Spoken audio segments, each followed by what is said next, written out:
Okay, ladies and gentlemen, as I said, today I'll talk about the fable, and we'll give you some examples to illustrate that. Now, remember from last time's lecture on the parable, you may say, well, what is the difference between the fable and the parable? Really, in a way,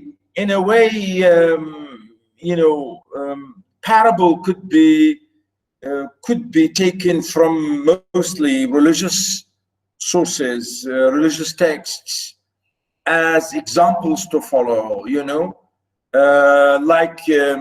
you like here, really, to learn a lesson, to understand a lesson. And a fable is have moral. Sorry? It has moral. Yes, yeah, it has moral. Yes, it has a moral lesson. But again, the fable and the short story and all of them really have a moral lesson in them. So it doesn't mean that the parable has and the fable has not. No, all of them, in a way, they have this clear, really, message to convey to the reader, to us. But I'm saying the parable could be realistic, could be a real thing, could be, as I said, taken from religious text. Here we see, for example, the Bible, whereas fables are very imaginative, absolutely imaginative, and sometimes unbelievably imaginative. And mostly fables use animal characters, because here somebody in the chat, I think, said that, which is, I think, yeah, where is it? Yeah, Hayat said, yes. Yeah, Hayat, thank you. Yeah, that's true. In fables,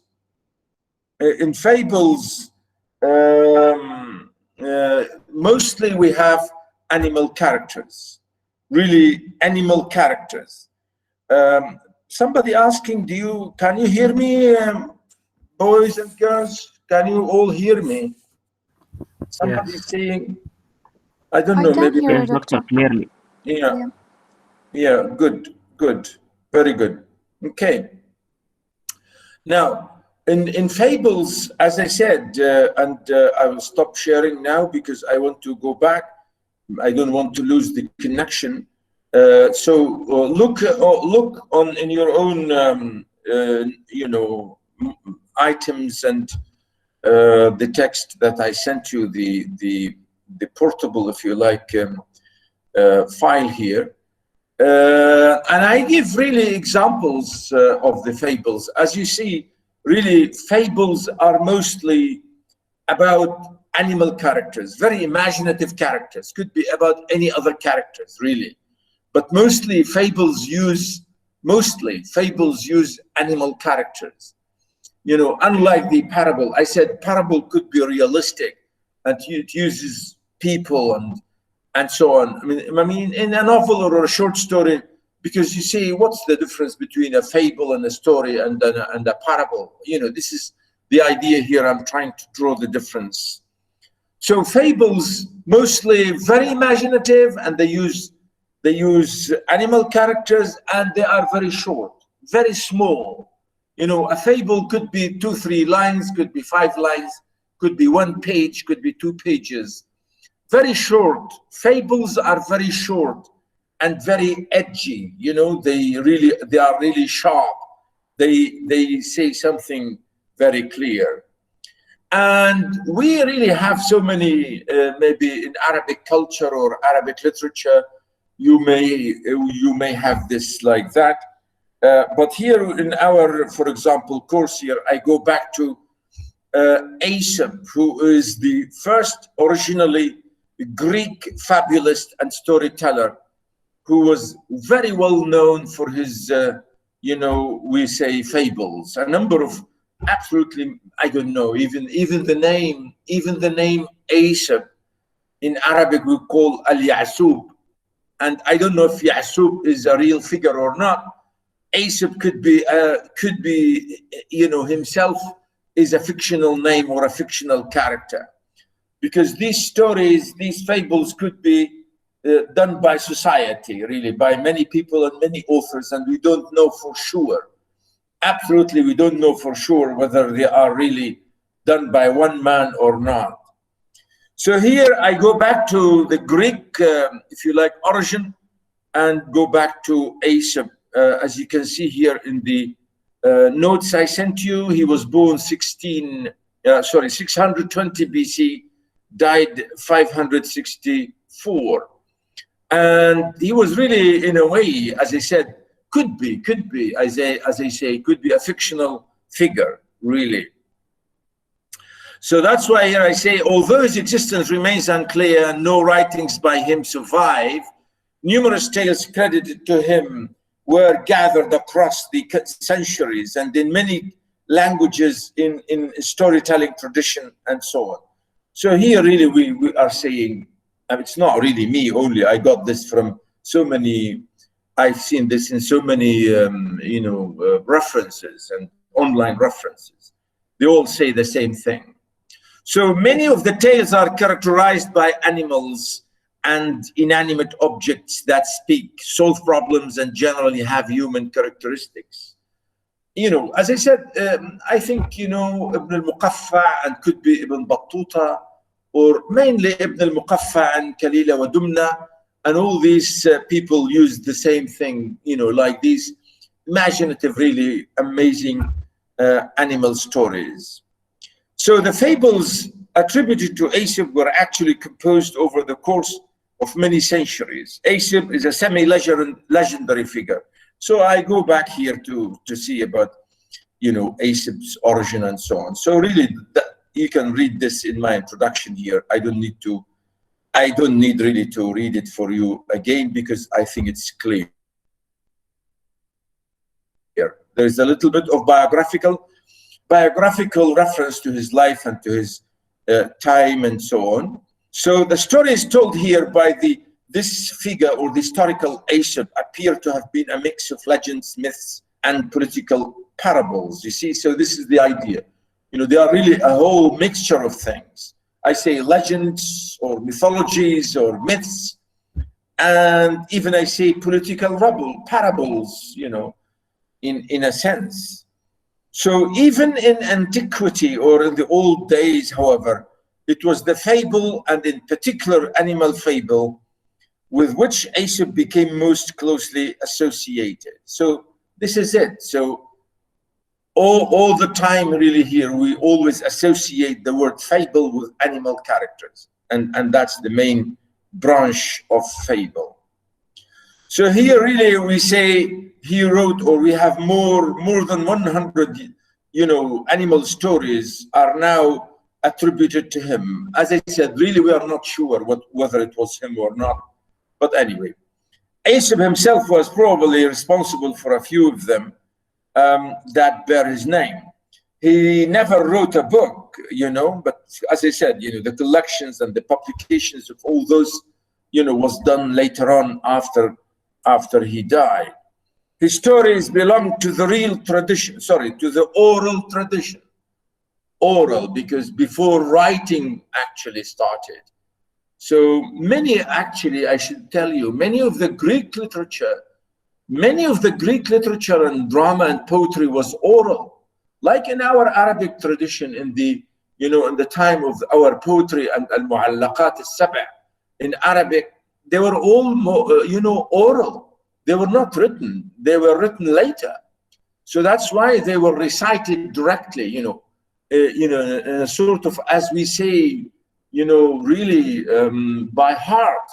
And it was really amazing how these people, used to do it like that. So that's what we call oral tradition. That is no writing. So even as late as the Renaissance, numerous moral fables were still being attributed to Aesop.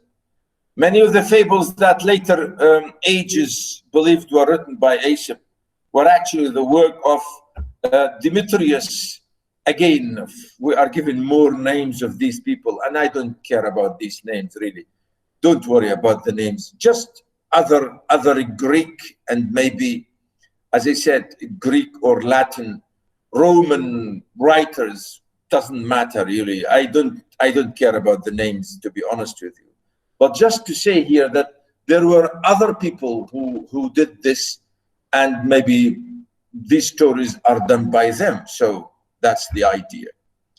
So I say the manuscripts of stories said to have been written by Aesop include legends that were very, if you like, or vary widely by date, are sometimes composed in Greek, sometimes in Latin, and are arranged not by subject, but by alphabetical order, by the first word in the story, and so on. So there is no really systematization about the origin of these stories.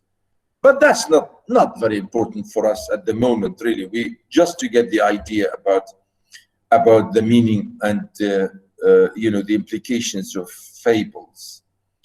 The idea really here is to say is that they are like short stories, as I say, and we learn from them, and that's the most important thing. So the most examples of Aesop's fables, each animal symbolizes a different human virtue or vice. So yes, these characters are used, as I said, as animal characters, and they have meanings. They symbolize things. And here we say in each and every story, we have a different symbol, or we have a different character, or a different name, or they all symbolize something. And here, I say, or I mention some of those symbolisms, as you can see. The fox, for example, represents cunning, the ass, stupidity, the lion, ferocity, the ant, industry, the grasshopper, laziness, the crow, vanity, and so on. So you see, all these animals represent something or symbolize something. And I don't know. I mean, this could be true, but I mean, this is the question here. We can agree or disagree with this, but I think, according to many cultures, I think they mean the same thing. Always we say the fox is cunning, and the ass is stupid, and the lion is strong and ferocious, and the ant means they work hard. They are always working hard. And grasshopper, this is again funny. The grasshopper is lazy, and the crow is vain. Yeah, I think that's true. I like that because they really mean all this in so many ways. So by placing these creatures in different combinations, the fables comment upon the varieties of human nature and criticize common human fables. For example, in the ass and the fox, or the lion, for example, a fox offers to betray his friend the ass to the lion, provided that the lion promises never to harm the fox, and so on. We find a lot of stories in here. So that's why here I give you the first one. Have you read it? The ass and the grasshoppers. Yes. What do you think? What do you think?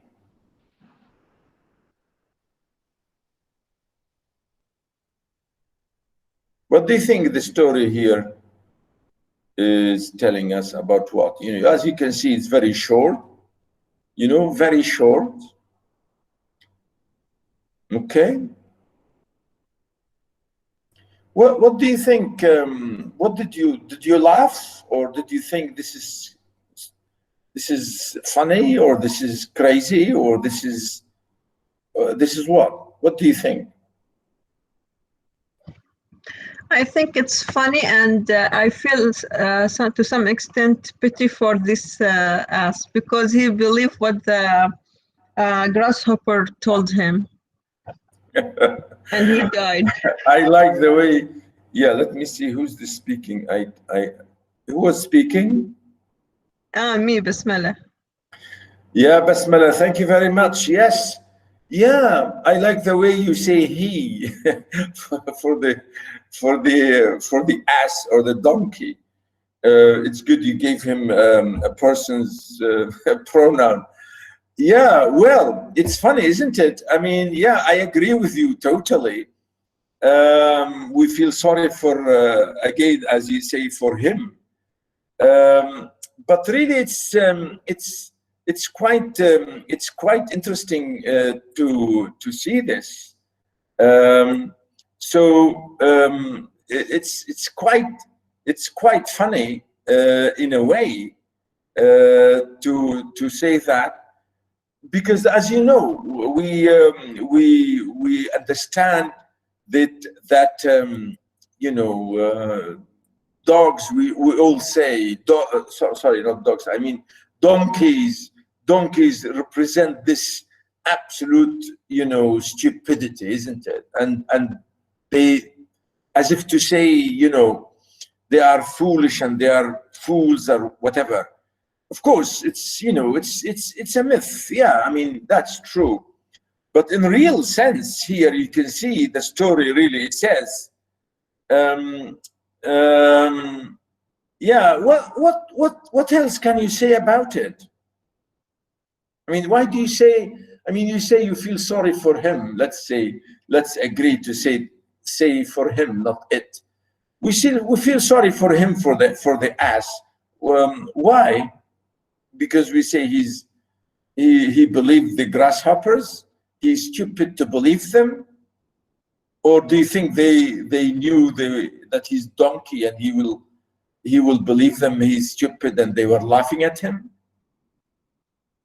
Hmm? What else would you would you say? I mean, again, look at the message here, because I gave you the message, or the message at the end. He said the laws of nature are unchangeable. So the donkey wanted to change something which is from his nature. He wants to change his voice or his sound. So it's impossible. So the grasshopper laughed at him and make him die. Yes. Originally, yeah, absolutely, yeah, Basmala. Thank you very much. Yes, absolutely. I mean, yeah, again, Hafsa said the grasshopper knew the ass will believe whatever he says. Again, you know, this is it.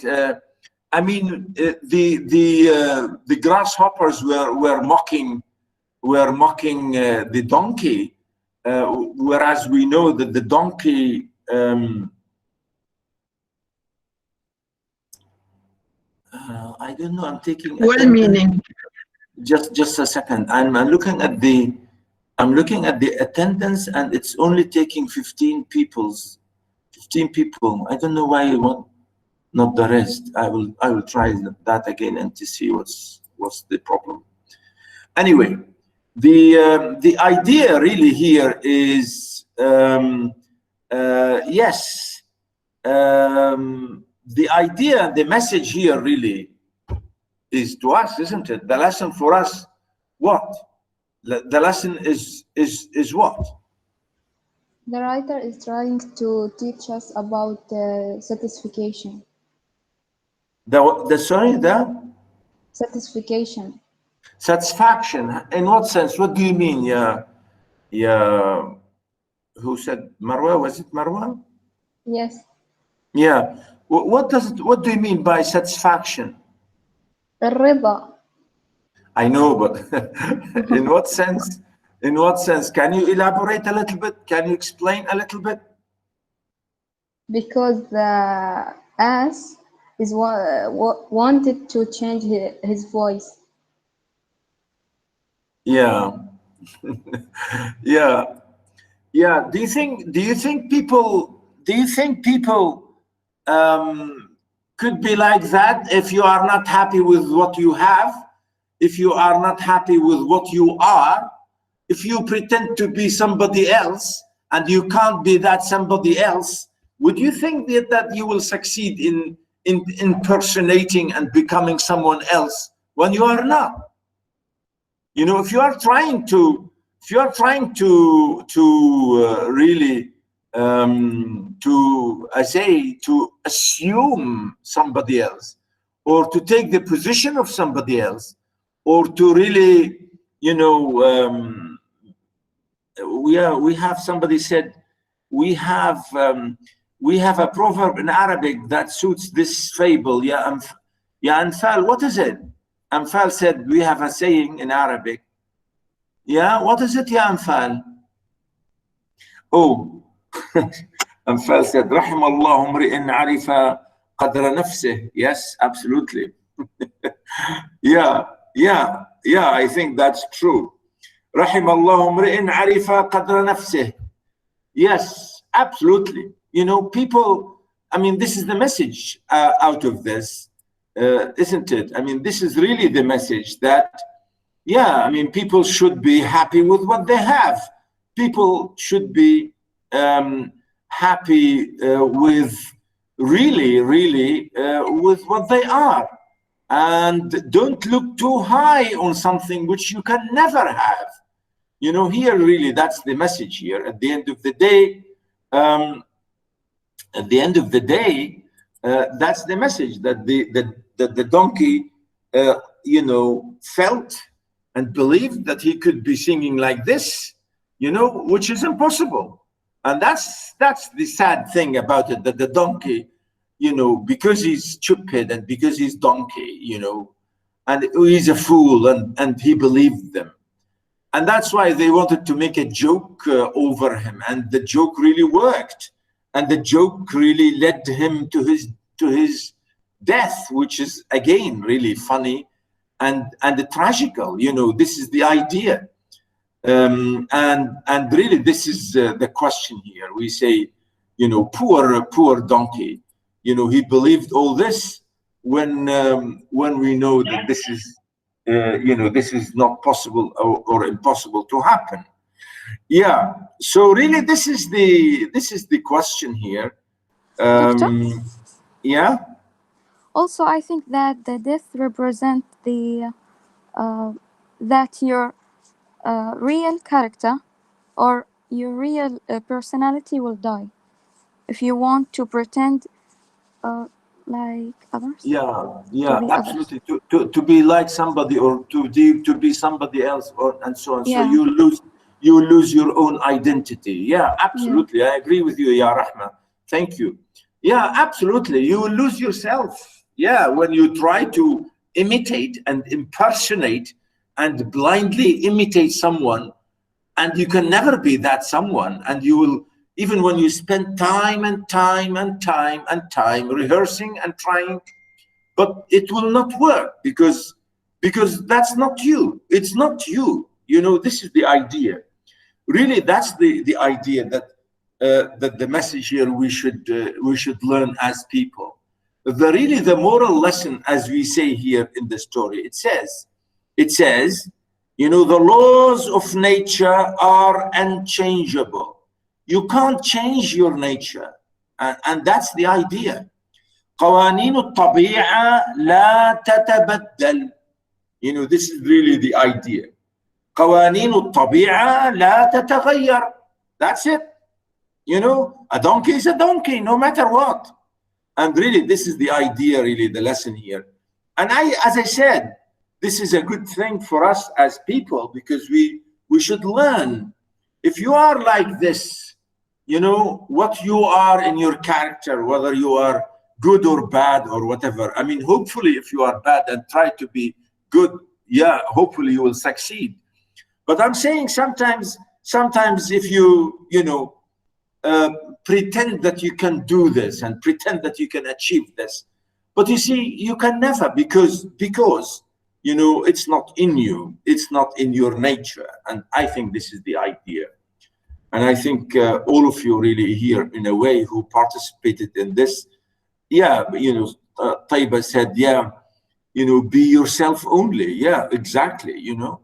And somebody else again said, Hayat, it's sad. Yes, it is sad. Sometimes we feel sorry for, we really do. We feel sorry for people like this, who always try to look at other people. Again, sometimes, you know, sometimes there is another, maybe a little bit distant proverb in Arabic. You say, "Man raqaba an-nasa mata hamman." Man raqaba an-nasa mata hamman, which means, you know, you always watch people, maybe try to do like what, I mean, it could mean something like this, but it's not exactly the same situation. But it's similar here, isn't it? And I think this is a very interesting story we have here. Now, the next one, the farmer and his sons. And I think this is a very nice one. What do you think again?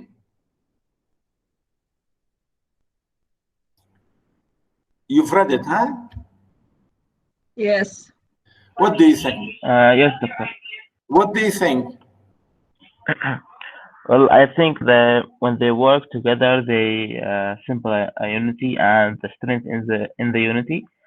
And also, when they work together, they're like a bundle of sticks. And as Ahmed Shaqir said, متحدين نقف متفرقين نسقط.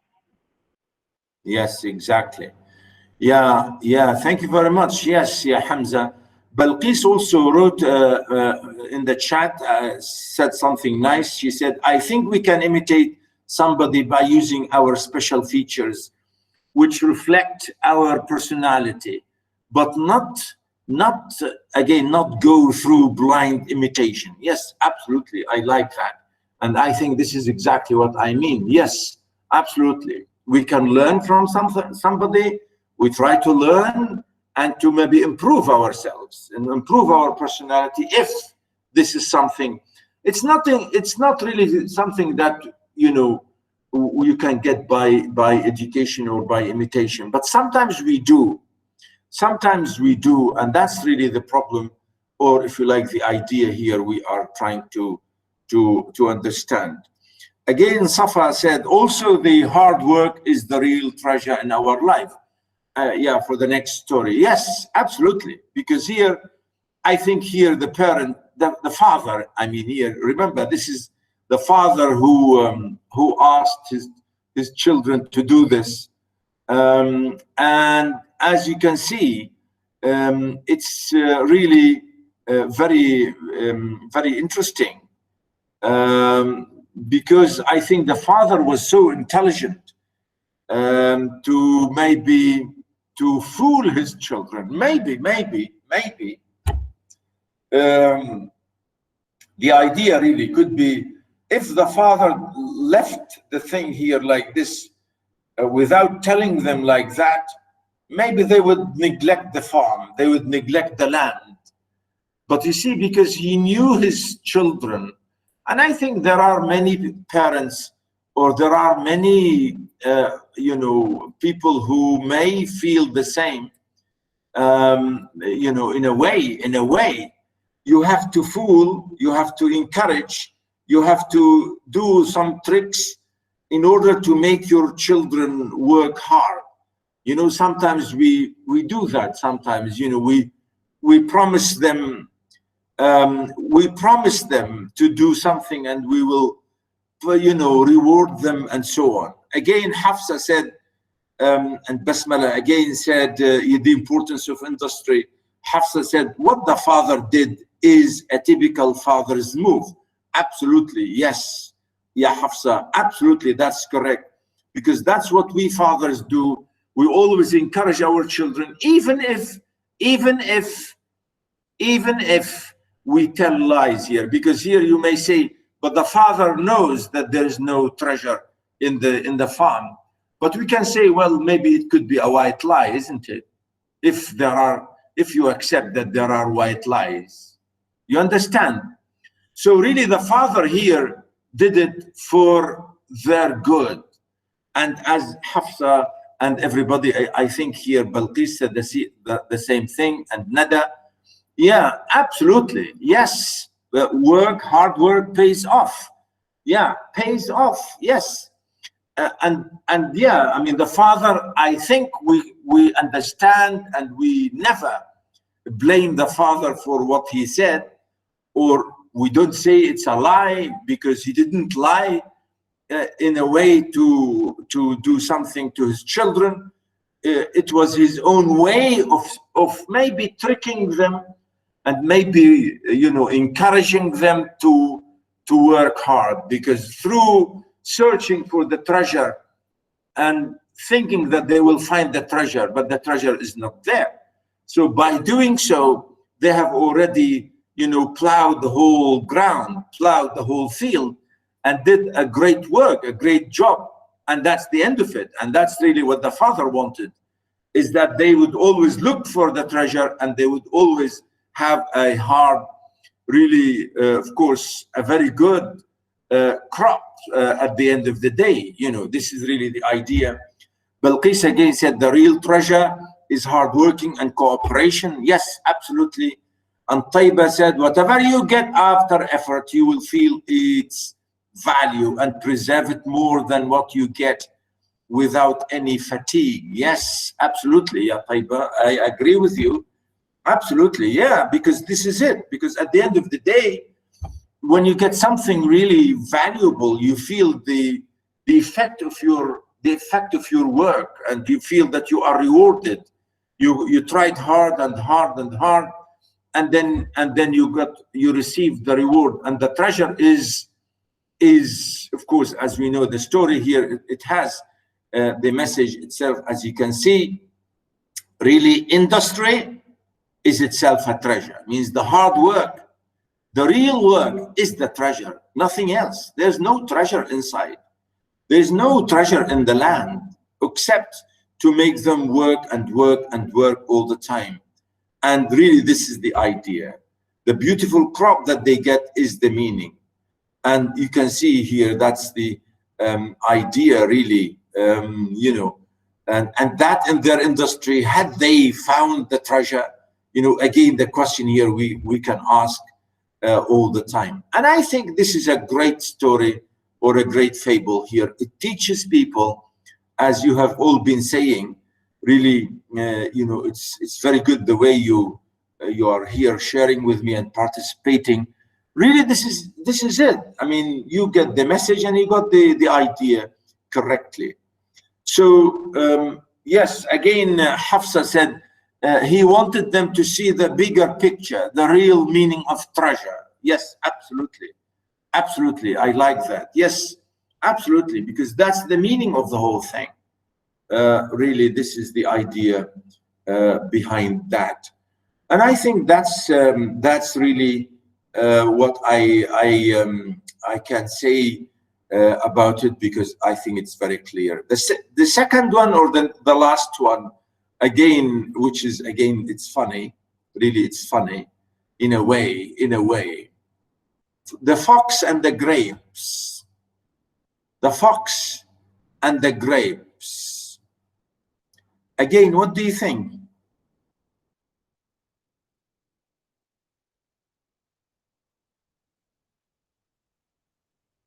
Yeah, did you like it?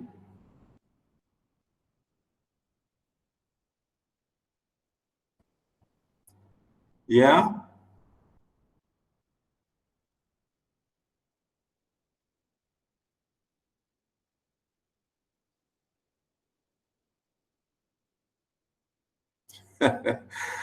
Okay, Noor said, sometimes we hate what we can't have. Marwa said, yes. We hate what? Really, do you? I mean, is this, what, do you really feel that it is the word hate? Do you think it's correct to say hate? When we can't achieve something, we will make it look, yeah, exactly, this is it. Safa, I think said it in a better way. When you can't have something, you make it look like being not good, or looks awful, as she said. Yeah, I mean, this is very funny. Exactly, yeah. Basmala said, لما يطول العنب يقول عنه حامض. أيوة. Yes. لما يطول العنب يقول عنه حامض. Absolutely. And we have somebody said, what's this? بو ما يطال الشحمة يقول ايش؟ يقول خايسة Oh, بو ما يطال الشحمة يقول خايسة. Absolutely, absolutely, yes, absolutely, yeah. Hamza said it's easy to despise what we don't own because nothing comes easy without hard work. No gain, no pain, no gain. Yes, Hamza, yeah. You know what we say this in Arabic in Syria about this?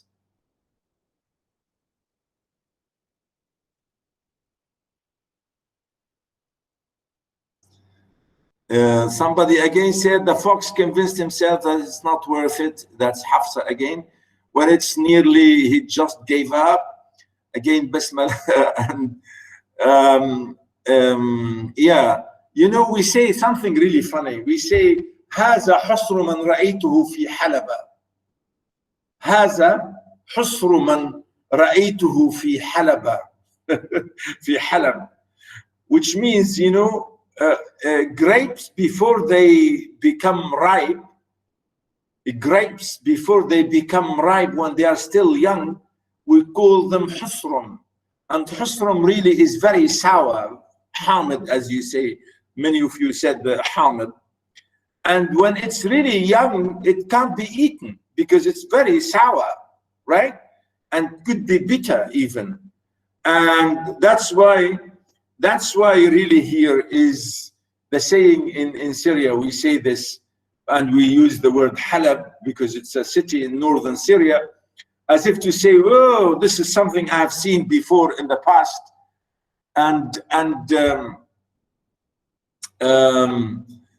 What's this? Okay. Really, the idea is really interesting here to see how the story here is explained. Yes, I think again, notice here, as we say the message, there are many who pretend, and this is really the good verb. You pretend to despise and belittle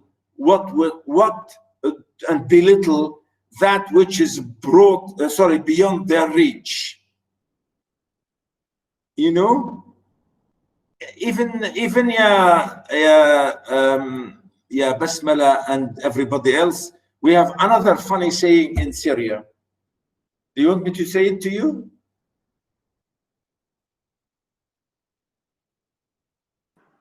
Yes. Really, it's very funny.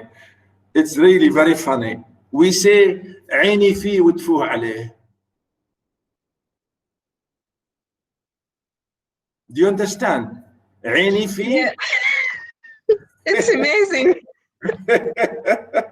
It's really, yeah, we say عيني فيه وتفوه عليه. which is really crazy, isn't it?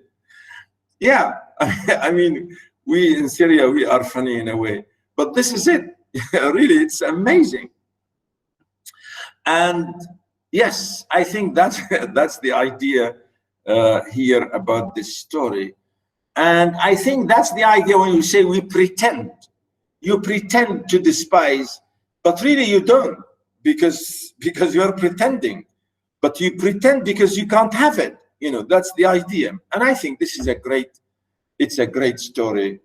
And really it tells us not to do this. And because you should not say that, because at the end of the day, if you can't get something, you know, you just say, yeah, that something is good, but I can't get it, you know.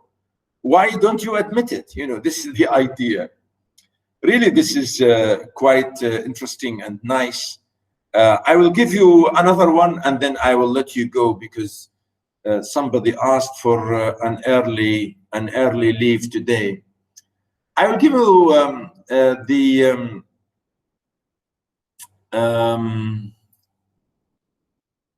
I don't know which one I should. Maybe the first one will be nice. Let's see. Jibran, Khalil Jibran, you know, Jibran really, he's a Lebanese, really famous Lebanese poet who emigrated early in his life to America. and he wrote everything in English. And the way the name is there, you know, it's pronounced like this, but I really don't like it to say it, because G and I, we say Gibran Khalil Gibran. I don't know who wrote this originally, but really, we say in Arabic, we say his name is Jibran, and we have the word, even we say Jibran and Jibran. So I write it most often with J, not G. Actually, I should change this myself. But you see, in all his published books, and you know, I don't know, he or somebody else or publishers, I don't know, who changed the name into Gibran. Anyway, Jibran really, as I said, is really an amazing, very intelligent, absolutely intelligent poet. And in fact, we read him and study him in Arabic literature as one of the early founders of Shu'ara al-Mahjar. We call them Shu'ara al-Mahjar. Al-Mahjar because they have immigrated from Syria, Greater Syria, when it was Syria. Really, it was Syria originally, you know, Syria, Jordan, Palestine, Lebanon, all of this, it was Syria. Before, you know, around the early 20th century, when there was no borders, it was called Syria, the whole thing. But now we have Syria, Lebanon, Palestine, Jordan, and you know, this is what we call, some people call this Greater Syria. Anyway, he is seen by many people as Syrian or Lebanese poet who, as I said, really produced absolutely amazing texts. Especially, really, there's a text called The Prophet. He wrote a great book called The Prophet, which is really excellent. And here, the first one here on marriage. Some people read this as poetry, some people read it as a fable, or some people as a parable. Then I'll notice here. Then Al-Mitra spoke again and said, "And what of marriage, master?" And he answered, saying, you know, here he's telling us what is marriage. Really, the meaning of marriage, the definition of marriage, which is, I think, it's very interesting to say here. People sometimes ask, you know, maybe they could be, they even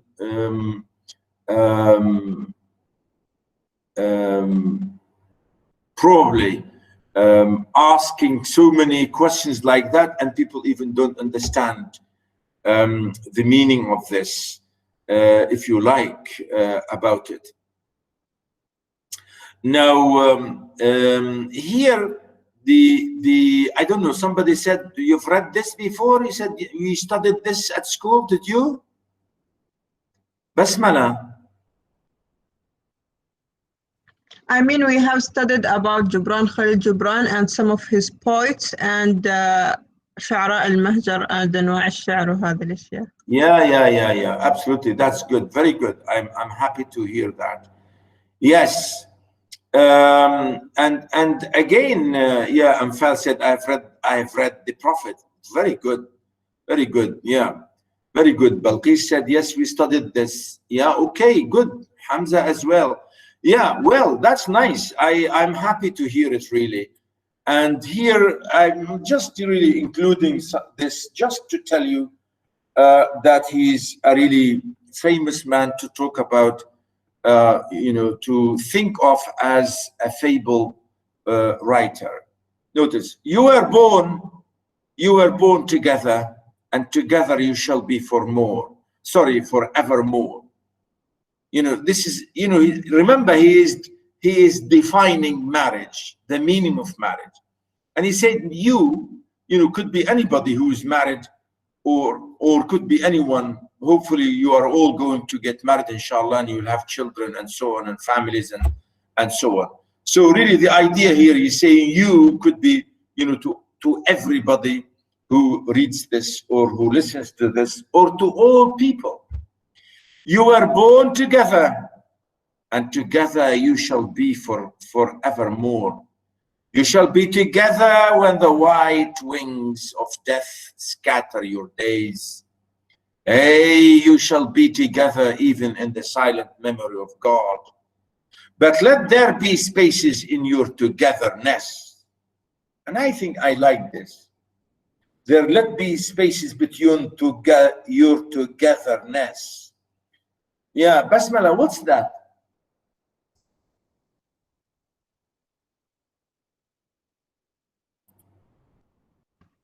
What? Spaces. What spaces here?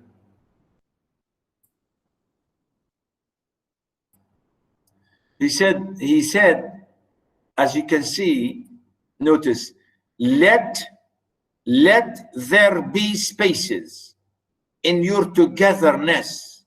Let there be spaces. Make spaces between you and your wife or you and your husband. What does it mean? Maybe to have a private life or something private. Exactly. Means don't always come and live in my neck. You know, the idea here to say to our wives or husbands, you know, to have your own private, you know, for God's sake, you need to have your own private moments, your own privacy. As, yeah, again, Salma said, al-khususiyya, and privacy. Yes, absolutely. I mean, it doesn't mean, you know, to have privacy from your husband. Doesn't mean you are a bad wife or you're hiding something dangerous from your husband or hiding something dangerous from your wife, you know? No, the idea of privacy, you know, to have your own little space, because people should have their own private space, even children, you know, even your own brothers and sisters at home, you say, come on, you know, keep away a little bit from me because I need my own little space, my own independence. Again, Noor said also the importance of independence. Yeah, but I mean, the idea really is to have our own little privacy, which is important, to have your own space, which belongs to you, even, you know, to your wife or husband, because your wife or your husband, you know, yes, you live together, yes, in the same house, yes, in the same room, yes, and etc., but there must be a little bit of privacy, a little bit of, you know, maybe small here we can, you know, call it of independence in a way. And I think that's absolutely the idea. That's what he's saying. He means there, so you should allow some space. Let the winds of the heavens dance between you. Love one another and make not a bond of love. This is it. Love your wife and love your husband, but don't tie them. Basmala. Sorry to talk to you all the time. I don't know. Now I remember your name, so that's the reason. Yes. Boys, what do you say? We say women. You say قفص الزوجية. Yes, and عش الزوجية بعد أتوقع. سجن. Oh, Said said سجن. Wow.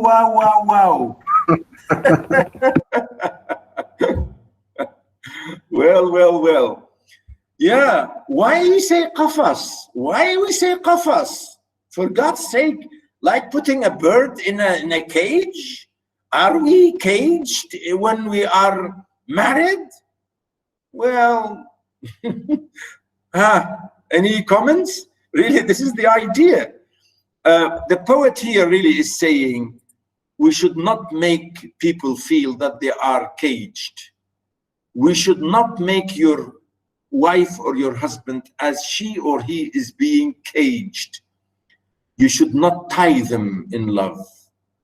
And, you know, that means, you know, they should be given they should allow some freedom to their own individuality and so on. You know, this is really the idea. For example, I can give you examples, you know, in real life. For example, you marry somebody, a man married a girl who is still studying her, for example, for her studies.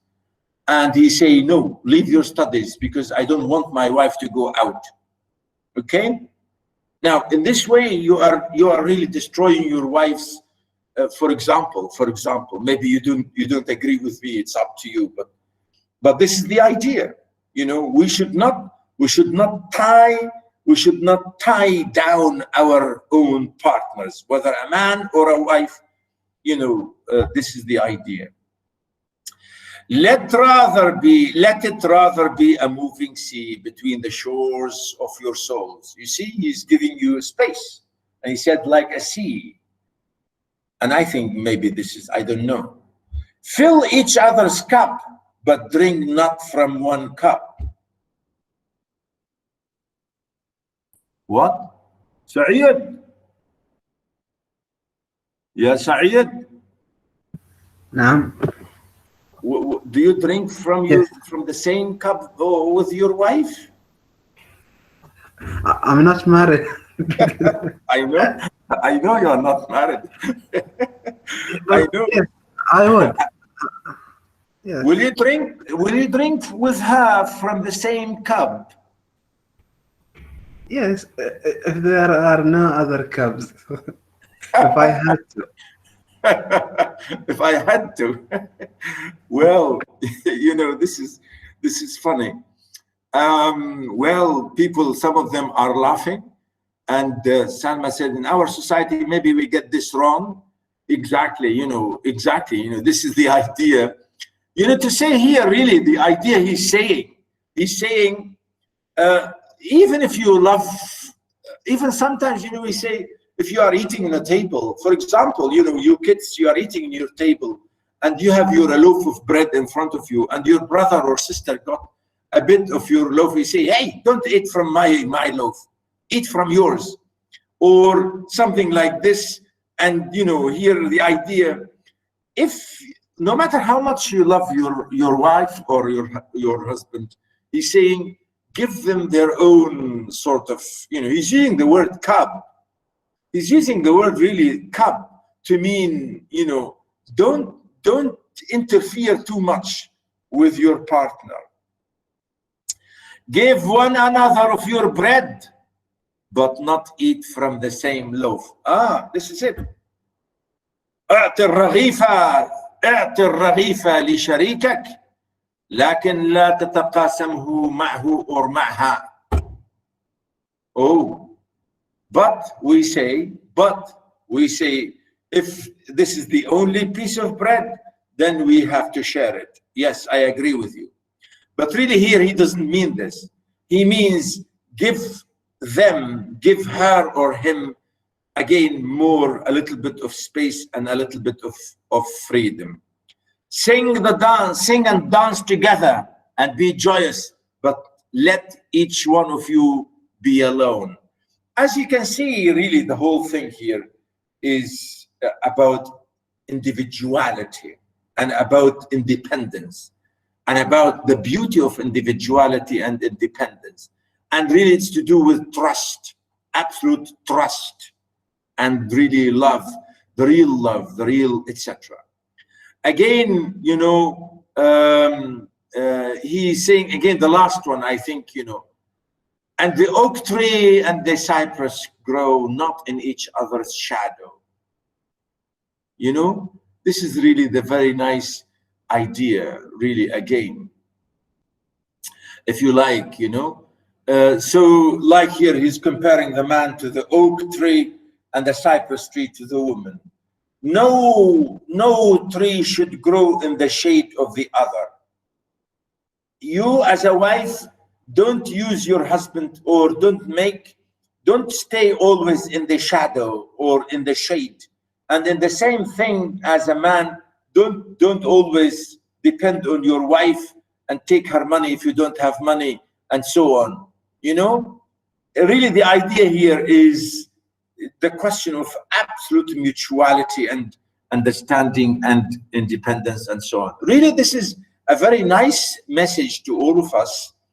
Later on, of course, for you young people, maybe you'll get this idea really, maybe in real life later on. I will stop here, ladies and gentlemen, today. And I think that's it for today, because I promised you to stop earlier for today. If you have any question, oh, somebody, Hamza said, yeah.